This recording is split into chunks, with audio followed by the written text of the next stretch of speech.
না, এটা মনে রেখেন স্যার।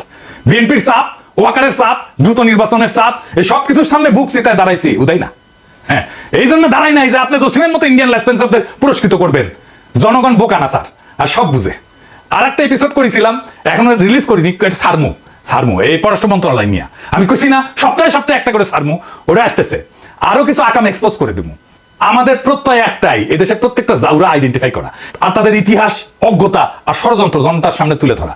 এই জসিম হোক আর তার অভিভাবক তুল্য তহিদ সাহেবী হোক, কেউই জনগণের প্রশ্নের ঊর্ধ্বে না।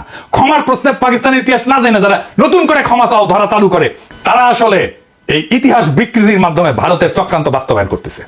আমাদের চোখে তারা দেশের শত্রু, জাতির প্রতি প্রতারণাকারী। আমরা ইতিহাস জানি, আমরা তথ্য নিয়ে কথা বলি, আমরা প্রমাণ হাজির করি।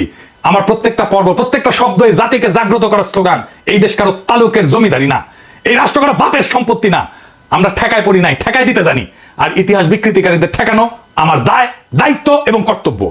এই যুদ্ধে আমি একা না, আমার সাথে আছে জাগ্রত জনতা, আছে বিপ্লবী জনতা, আছে স্মৃতিশক্তির প্রত্যেকটা পৃষ্ঠা, আর আছে সেই অদম্য রক্ত যা বর্ষা বিপ্লবের রুহানি প্লাবনে প্রবাহিত হয়েছিল। তাই কইতেছি, আমার ঠাপে যদি কারো ক্যারিয়ার হয় তবে আমি, আর ঠাপে যদি কারো মুখোশ করলে তবে আমি মুখোশও ছিড়ব। রাষ্ট্র নিয়ে খেললে খেলাটা আমি শেষ করে দেব। কারণ বাঘে চুলে 18 ঘা, পুলিশে চুলে 36 ঘা, আর পিনাকি চুলে জয় বাংলা। দেশবাসী, আপনারা যে যেখান থেকে ভিডিওটি শুরু থেকে শেষ পর্যন্ত দেখেছেন, আপনাদেরকে অসংখ্য ধন্যবাদ জানাই। আর যারা এই ধরনের নিউজ লাইভ দেখতে ভালোবাসেন, তারা অবশ্যই ইউটিউব চ্যানেলটি সাবস্ক্রাইব করে রাখবেন আর এই ভিডিওটি শেয়ার করে অপর ভাইকে দেখার সুযোগ করে দেবেন। তাহলে সবাই ভালো থাকবেন, সুস্থ থাকবেন। দেখা হবে পরবর্তী কোনো দেশের আপডেট খবর অথবা নিউজ নিয়ে।